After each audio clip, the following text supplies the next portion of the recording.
First test match में KL Rahul, fourth test match में यशस्वी जायसवाल और अब वॉशिंगटन सुंदर। सवाल यह है कि क्या ऑस्ट्रेलिया की टेक्नोलॉजी ऑस्ट्रेलिया को ही फायदा पहुंचाने के लिए बनाई गई है? क्योंकि पहले मैच में जब केएल राहुल का इंसिडेंट हुआ तब कहा गया जी टेक्नोलॉजी की तरफ देखिए, टेक्नोलॉजी कहती है कि राहुल आउट थे। जायसवाल वाले में कहा गया जी टेक्नोलॉजी खराब हो सकती है, आंखों देखिए देखिए। और अब सुंदर में भी वही कहानी आई और इसीलिए सवाल उठने लगा कि भैया ऑस्ट्रेलिया में ऑस्ट्रेलियन टेक्नोलॉजी जो है वो क्या केवल ऑस्ट्रेलिया को फायदा करने के लिए पहुंचाई गई है?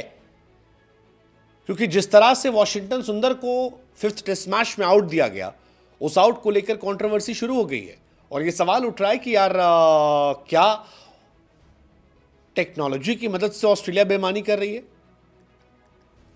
मतलब हम पहले और चौथे टेस्ट मैच के बीच में उलझे थे। केएल राहुल के बैट टू पैट बॉल एक साथ लगी थी और कहा गया कि टेक्नोलॉजी में दिख रहा है कि बॉल लगी है इसलिए आउट दे दे रहे हैं। जायसवाल ने शॉट मारा था और कहा गया कि देखिए जी टेक्नोलॉजी में नहीं दिख रहा है लेकिन आंख से दिख रहा है कि बॉल हल्की घूमी है इसलिए आउट दे देते हैं, टेक्नोलॉजी कई बार खराब हो सकती है। लेकिन वॉशिंगटन सुंदर के केस में सारी दुनिया कह रही है कि यार इस बार टेक्नोलॉजी भी खराब है और आउट नहीं था।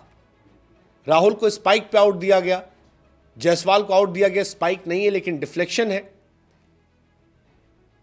लेकिन इस बार वॉशिंगटन सुंदर के केस में तो डिफ्लेक्शन नहीं था, स्पाइक को लेकर आउट दिया गया और सारी दुनिया में सबने ट्वीट करना शुरू कर दिया, खिलाड़ियों ने कहना शुरू कर दिया कि भाई साहब ये आउट नहीं हो सकता।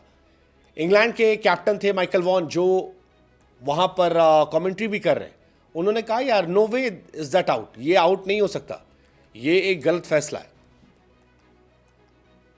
66 ओवर चल रहा था, कमिंस गेंदबाजी करते हैं, पिछली बार भी कमिंस ही थे, जायसवाल के केस में इस बार भी कमिंस थे। जायसवाल पुल शॉट खेलने को करते हैं और आउट हो जाता है। रिव्यू में दिखता है कि यार स्पाइक नहीं है लेकिन बॉल क्लोज थी और बॉल जो है घूम के जा रही है, बिना किसी कंक्लूसिव एविडेंस के तब आउट दिया गया था। इस बार सुंदर के केस में भी यही था, बिना किसी कंक्लूसिव एविडेंस के आउट दिया जाता है। अब सवाल ये उठता है कि अगर ऑनफील्ड अंपायर नॉट आउट दे रहा है, आप रिव्यू ले रहे हो, थर्ड अंपायर के पास फैसला जा रहा है, थर्ड अंपायर के पास टेक्नोलॉजी है, लेकिन उस टेक्नोलॉजी से अगर थर्ड अंपायर कन्विंस नहीं है, टेक्नोलॉजी से जो सारी दुनिया देखती है, क्योंकि टेक्नोलॉजी में आउट है या नॉट आउट है वो सबको दिखाया जाता है, तो सवाल ये उठता है कि फिर आउट कैसे थर्ड अंपायर दे देता है? क्योंकि थर्ड अंपायर भी इंसान है और अगर इंसान का ही फैसला लेना है तो उस इंसान का क्यों नहीं जो ग्राउंड पर है? और अगर थर्ड अंपायर की ही कॉल लेनी है तो थर्ड अंपायर के फैसले हर बार बदल क्यों जाते हैं? कई बार आंखों देखी फैसले, कई बार इमोशंस पर फैसले, कई बार टेक्नोलॉजी पर फैसले। There has to be a parameter. अगर तीसरा अंपायर श्योर नहीं है तो कैसे आउट हो सकता है? ये सवाल बहुत इंपॉर्टेंट है क्योंकि वॉशिंगटन सुंदर का आउट होना इंडिया पर इंपैक्ट पड़ा, इंडिया के कुछ रन और बन सकते थे। मतलब कोई स्पाइक नहीं था, बॉल जब पास कर गई है फिर स्पाइक आया है। बॉल जो थी वॉशिंगटन सुंदर के करीब भी नहीं आई, कोई कांटेक्ट नहीं था, ना बैट से ना ग्लव से, लेकिन इसके बावजूद आउट दे दिया गया। वॉशिंगटन सुंदर का आउट होना इंडिया को इंपैक्ट कर गया, इंडिया की हालत थोड़ी टाइट हुई, शायद इंडिया 200 पार कर जाती। और इसी के बाद सारी दुनिया ने सवाल शुरू कर दिया, इंडिया से लेकर दुनिया भर के लोगों ने, कि क्या ये आउट था या ऑस्ट्रेलिया की टेक्नोलॉजी ऑस्ट्रेलिया को फायदा देने के लिए, क्या चल रहा है ये? सेम कहानी जायसवाल को लेकर हुई थी, वहां जायसवाल अगर बच जाते लास्ट मैच में तो इंडिया शायद वो मैच ड्रॉ करवा ले जाती।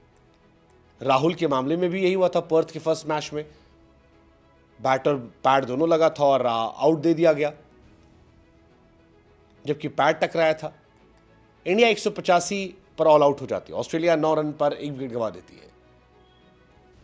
ऋषभ 40, जड्डू 26, बुमराह 22। लेकिन सवाल फिर वही उठता है कि क्या वॉशिंगटन सुंदर नॉट आउट थे? उन्हें जबरदस्ती आउट दिया गया, वो नॉट आउट होते तो इंडिया की कहानी अलग हो सकती थी। इंटरेस्टिंग है। और टेक्नोलॉजी के जरिए क्या बेईमानी हो रही है?